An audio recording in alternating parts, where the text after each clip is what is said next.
요한계시록 15장 1절부터 16장 9절까지 말씀입니다. 요한계시록 15장 1절부터 16장 9절까지 말씀입니다. 또 하늘에 크고 이상한 다른 이적을 보매 일곱 천사가 일곱 재앙을 가졌으니 곧 마지막 재앙이라.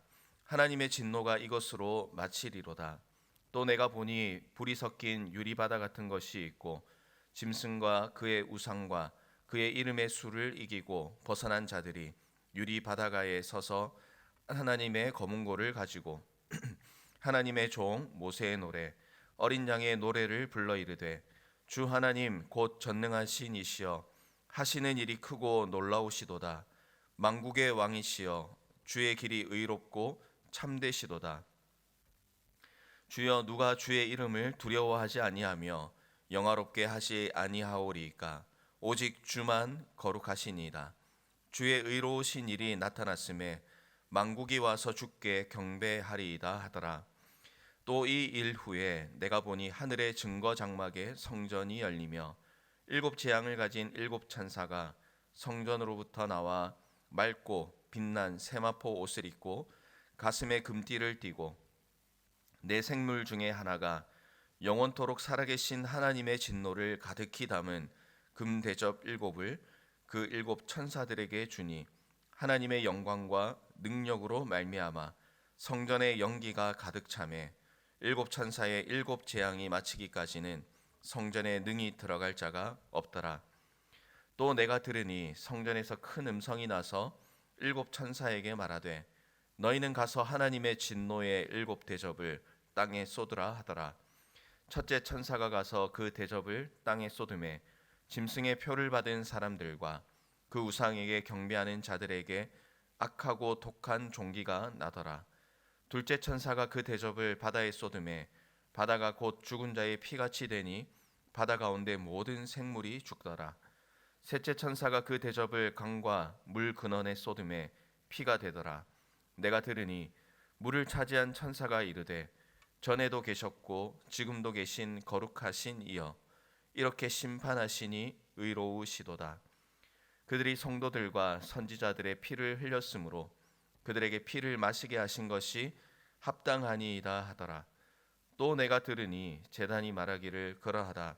주 하나님 곧 전능하신 이시여 심판하시는 것이 참되시고 의로우시도다 하더라.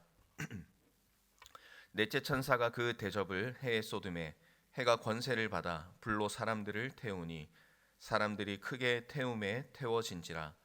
이 재앙들을 행하는 권세를 가지신 하나님의 이름을 비방하며 또 회개하지 아니하고 주께 영광을 돌리지 아니하더라. 아멘. 요한계시록 15장은 마지막 재앙의 시간에 도달한 것을 알려주고 있습니다. 요한계시록에서 세상을 향한 하나님의 재앙은 크게 세 가지로 상징되고 있었습니다. 첫 번째는 일곱 인이었습니다. 이 일곱 봉인을 땜으로 하나님의 심판이 공개되고 있었습니다. 다음은 일곱 나팔입니다. 일곱 나팔을 불면서 하나님의 보응이 알려지고 있습니다. 그리고 마지막 오늘 15장에서는 이 마지막에 일곱 재앙을 소개하고 있습니다. 바로 일곱 대접이라고 소개를 하죠. 일곱 대접을 쏟음으로써 하나님의 진노가 마지막으로 시행되게 된다라고 오늘 말씀은 선포를 하고 있습니다. 1절 말씀을 보시면 그 재앙이 선포되고 있습니다. 나팔로 시작된 이 종말적인 재앙은 일곱 대접으로써 하나님의 진노가 마치게 될 것입니다. 이 재앙을 선포하면서 2절에서 4절 말씀에 보면 이제 첫 번째 환상이 나타나고 있습니다. 근데 이 환상은 지금까지 우리가 계시록을 보면서 계속해서 살펴보았듯이 이 심판 가운데 승리와 찬양의 장면이 역시 나타나고 있습니다. 오늘 우리가 하나님께 예배하는 가운데에 하는 것 중에 하나가 찬송이듯이 우리가 그날 그때에 하나님의 나라에서 하게 될 일 역시 하나님을 향한 찬송이다 하는 것을 이 말씀은 분명하게 보여주고 있는 것이죠. 계시록을 보면서 계속해서 깨닫게 되는 것은 이 진노의 심판은 참 두렵고 떨리는 가운데 진행이 되고 있지만 그 장면이 열릴 때마다 하나님을 찬양하는 그 노래가 가득하다라는 것을 말씀을 통해서 계속 발견하게 됩니다. 요한은 하나님의 진노를 알리는 것에 관심을 가지고 있지만, 그러나 더 크고 본질적인 관심은 하나님의 백성, 그리고 이 하나님의 백성을 위로하는 것이 이 요한이 전하고 싶은 진심이 아니었나 싶습니다. 극심한 황제 숭배의 핍박이 있고, 또 그런 핍박 가운데서 한 사람도 이제 남지 않고 신앙을 버릴 것 같은 그런 두려운 상황이 그 시대에 분명히 있었습니다. 그러나 미리 하늘의 승리자가 어떤 삶을 살아가는지 이 찬양의 환상을 보여주면서 우리가 어떤 어려움과 힘든 순간에도 하나님을 향한 신앙을 포기하지 않아야 된다. 우리는 그 상황 가운데서도 결국 우리를 승리로 이끄실 하나님을 찬양하는 거룩한 존재다라는 것을 요한은 환상을 통해서 계속해서 격려를 하고 있는 것입니다. 특별히 이 편지를 처음 받고 있는 소아시아의 7 교회의 상황은 우리가 생각하는 것보다 훨씬 더 절박했습니다. 그래서 이 요한은 불가능해 보이는 그 일을 가능하게 하신 하나님을 이 찬송하는 성도들의 모습을 그리면서, 특별히 이 말씀을 읽으시면은 모세 또 어린 양 이런 이야기가 나오는 것처럼 홍해를 건너게 하신 하나님을 찬양했던 모세와 믿음의 선진들의 이야기를 떠올리면서 힘과 용기를 주고 있다고 할 수가 있겠습니다. 사랑하는 성도 여러분, 우리에게 당면한 현실을 보면 이스라엘이 홍해 앞에서 마치 건너지 못할 바다 앞에 서 있는 것 같은 무기력함을 느낄 때가 있습니다. 고난 앞에 있으면 과연 우리가 승리할 수 있을까? 우리가 하나님을 찬송할 수 있을까? 하는 그런 생각들이 하루에도 수십 번씩 우리의 머릿속을 휘젓는 그런 경험을 할 때가 있습니다. 그러나 오늘 이 백성들의 찬송을 보면서 우리가 기억해야 될 것은 눈앞에 홍해와 같은 고난과 그리고 어려운 현실이 있지만 그것만 바라보아서는 안 되는 것이 우리 하나님의 백성의 삶이다라는 것이죠. 지금 우리가 어려우면 어려울수록 그 일들을 해결하실 하나님을 의지하고 하나님을 바라보아야 한다는 사실을 기억해야 됩니다. 특별히 이 계시록의 말씀을 통해서 지금 당장 우리의 뜻과 계획대로 이루어지지 않는다 할지라도 결국 그 모든 것이 완성될 그 마지막 날을 바라보며 살아가는 그 삶이 얼마나 우리가 복된 삶인가 하는 것을 계시록을 통해서 발견하게 되는 것입니다. 우리가 하나님으로부터 무엇을 받을 수 있는 존재인가를 생각하고 그 주님을 바라볼 수 있다면 우리의 노력으로 얻는 것이 아니라 주님이 주시는 새로운 힘과 능력을 오늘 우리의 삶에서 경험할 수 있다는 사실을 기억하시기를 바랍니다. 이런 삶을 우리가 살아가면 고난 가운데서도 하나님을 바라보고 찬양할 수가 있게 되는 것입니다. 2절부터 4절 말씀이 이 백성들의 찬양인데요. 모세의 노래, 어린 양의 노래라고 하고 있습니다. 홍해를 가르신 하나님을 찬송하는 모습이 떠오릅니다. 그리고 이 찬송을 할 때 우리가 늘 기억해야 되는 것이 그들이 부르는 찬양의 특징은 자기 자신을 노래하는 것이 아닙니다. 오직 하나님의 권능을 노래하고 있습니다. 하나님을 사랑하고 하나님을 경외하면 그를 향한 찬양이 우리가 찬양의 능력이 좋고 안 좋고를 떠나서 우리의 전심으로 나오는 찬양이 하나님께 올려지는 삶을 살아간다는 것입니다. 우리의 입술로 하는 찬양뿐만 아니라 우리의 삶이 주님으로 인하여 기뻐하고 즐거워하는 삶을 살아갈 수가 있게 됩니다. 오늘 우리는 어떻습니까? 고난 중에 있고 또 어려운 일들 가운데 있다 할지라도 오늘 이 환상 가운데 나오는 거룩한 백성들의 찬양의 모습처럼 고난 중에도 찬양하고 고난 중에도 하나님을 바라볼 그 마음의 준비를 오늘 이 아침에 해 나가시는 모든 성도님들 되시기를 바랍니다. 그래서 오늘 살아가면서도 우리의 삶의 그 참 세세한 부분까지 모든 영광을 받으실 주님으로 인해서 기쁨과 승리 또 천국을 경험하시는 모든 성도님들의 삶이 되시기를 주님의 이름으로 축복합니다. 이어서 5절부터 8절까지의 말씀을 보십시오. 하늘의 증거 장막의 성전이 열리고 있습니다. 우리는 이와 비슷한 장면을 계시록에서 보아왔습니다. 특별히 이제 11장 19절에서 가깝게는 보았었는데, 이에 하늘에 있는 하나님의 성전이 열리니 성전 안에 하나님의 언약궤가 보이며 또 번개와 음성들과 뇌성과 지진과 큰 우박이 있었다라고 소개를 하고 있습니다. 그때도 하나님의 성전이 열리면서 하나님의 언약궤가 거기 나타났던 것을 우리는 기억하고 있습니다. 언약궤를 보여주시면서 하나님의 그 약속이 곧 성취될 것이다, 그날이 가까워 왔다라는 것을 보여주었었죠. 오늘 본문에서는 또 하늘 성전이 열리는 그 모습, 이제 오늘 본문의 표현을 보면 하늘의 증거 장막이 열리면서 일곱 천사가 등장을 하고 있습니다. 그리고 네 생물 중에 하나가 영원토록 살아계신 하나님의 진노를 가득히 담은 금 대접 일곱을 그 일곱 천사에게 주고 있습니다. 근데 그 모습을 보니까 맑고 빛난 세마포 옷을 입고 가슴에 금띠를 입었다라고 묘사를 하고 있습니다. 옷차림이 중요한 것은 당시에 어떤 옷을 입었는가 하는 것은 그의 신분과 직무를 보여주기 때문입니다.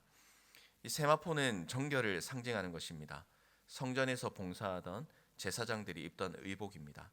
금띠 역시 대제사장이 세마포 위에 착용하였던 것이죠. 일곱 천사는 하나님의 성전에서 봉사하는 이들답게 그 봉사의 직무에 맞는 옷을 입고 또 그들은 거룩한 일에 수종을 들고 있습니다. 그러니까 일곱 천사가 하는 것은 두렵고 무섭고 떨리는 일이긴 하지만 하나님께서 맡기신 거룩한 일이다라는 것을 강조하고 있습니다. 거룩한 성전에서 거룩한 옷을 입은 그들이 하는 거룩한 일은 무엇입니까? 그들은 지금 금 대접을 받고 있습니다. 네 생물 중 하나가 일곱 대접을 전달을 하는데 재앙이 담긴 대접, 이 대접의 원어는 우리가 이제 앞에 말씀 가운데서 살펴본 바가 있습니다. 이 대접이라는 원어의 내용이 동일하게 어디에서 쓰였냐면 계시록 5장 또 계시록 8장에 이제 기록이 되고 있는데 이 그때에 사용된 대접은 하나님의 진노를 담는 데 사용되고 있진 않았습니다. 그럼 무엇을 담고 있었는가? 계시록 5장 8절 말씀에 보면 이렇게 말씀을 하고 있습니다. 향이 가득한 금 대접을 가졌으니 이 향은 성도들의 기도다라고 말씀을 기록합니다. 금 대접은 성도들의 기도를 담았습니다. 하나님의 진노가 담긴 이 금 대접은 원래 성도의 기도가 담긴 것이었다는 것이죠. 하나님께 올려드렸던 성도들의 기도가 담긴 이 대접이 하나님 앞에 올려졌는데, 그리고 이 마지막 때에 그 하나님 앞에 올려졌던 그 동일한 대접이 하나님의 진노를 진행하는 데 사용되고 있다 하는 것을 우리는 발견하게 되는 것이죠. 여러분, 이것은 무엇을 의미하겠습니까? 하나님께서는 우리가 하나님 앞에 올려드렸던 그 금 대접에 담긴 성도의 탄식과 기도를 하나님은 외면하지 않으신다는 것입니다. 하나님은 그 금 대접에 담긴 우리의 기도를 들으시고 심판 때 사용하시는 것처럼 우리의 기도와 탄식을 들으시고 그 기도에 반드시 응답해 주신다는 그 하나님의 사랑과 의지가 오늘 이 심판의 말씀 가운데 이 대접을 통해서 우리는 발견할 수 있게 되는 것입니다. 이 심판의 내용 가운데에 이 금 대접을 사용하신다라는 것을 보면서 하나님이 우리의 기도를 기억하시고 하나님의 우리의 상황을 알고 계시고 우리의 탄식 소리를 들으시고 우리의 작은 신음 소리도 하나님은 결코 외면하지 않는 분이다. 지금 당장은 우리의 기도가 응답되는 것 같지 않다 하더라도 그러나 하나님은 응답을 하지 않는 것이 아니라 반드시 하나님이 정하신 시간과 때에 우리가 드린 그 기도에 신실하게 응답하신다라는 것을 오늘 이 금 대접의 내용을 통해서 우리는 발견하게 되고, 또 이 하나님이 우리의 기도를 기억하신다는 이 사실이 오늘 이 아침에 또 우리가 얼마나 기쁘고 감사하고 감격되는 이야기인지 모르겠습니다. 당장은 응답이 없는 것 같아도 하나님은 우리의 기도를 기억하시고 반드시 응답해 주신다는 것을 기억하시기를 바랍니다. 말씀을 정리합니다. 오늘 8절 말씀에는 일곱 재앙이 마치기까지는 성전에 들어갈 자가 없다라고 이렇게 말씀을 합니다. 그러니까 일곱 재앙이 시작되면 이제 더 이상의 기회가 없다라는 그런 이야기가 되겠습니다. 그리고 나서 16장 1절부터는 진노의 일곱 대접이 쏟아지고 있습니다. 오늘 말씀에는 넷째 천사가 대접을 쏟는 것 같이 기록을 하고 있습니다. 약한 자들을 심판하는데 이 심판의 내용은 말씀을 또 묵상하시면서 읽어보시면 좋은데, 특별히 이제 9절 말씀을 보시면 이렇게 기록을 하고 있습니다. 사람들이 크게 태움에 태워진지라 이 재앙들을 행하는 권세를 가지신 하나님의 이름을 비방하며 또 회개하지 아니하고 주께 영광을 돌리지 아니하더라. 하나님의 진노의 심판, 정말 두렵고 떨리고 무서운 심판이 진행되고 있음에도 이 마지막 때에도 세상은 여전하다는 것을 보여줍니다. 세상은 회개하지 않고 하나님을 모독합니다. 마지막 때를 살아가는 우리들도 이런 모습들을 보게 됩니다. 오늘 수많은 그런 이 세계의 여러 가지 일들을 보면서 이 때가 마지막 때구나라는 것을 간접적으로 느낄 때가 참 있습니다. 그러나 이렇게 두렵고 무섭고 또 우리가 인간으로서 감당하지 못하는 그런 문제들 앞에서도 여전히 하나님을 찾지 않고 하나님을 인정하지 않고 하나님께 돌아오지 않는 이들을 보면서 오늘 이 말씀이 오늘 이 시대의 모습을 보여주는구나라고 생각을 해보게 됩니다. 우리가 하나님의 복음을 전하면서 또 이 복음을 받지 않고 또 하나님께 돌아오지 않는 이들의 모습을 볼 때 참 실망하기도 하고, 때로는 정말 마지막 심판이 곧 올 것인가 하는 그런 이제 질문을 던질 때도 있습니다. 그러나 악독한 시대에 우리는 이 주님이 오실 때가 가까이 온다는 사실을 항상 기억하면서 이 세상의 조류에 휩싸여 살아가는 것이 아니라 주님이 오실 때가 가까이 온다는 사실을 기억하면서 경건의 삶을 살아가시는 우리 모든 성도님들의 삶이 되시기를 바랍니다. 구원의 은혜를 찬양하고 금대접에 우리의 작고 큰 기도를 하나님 앞에 올리십시오.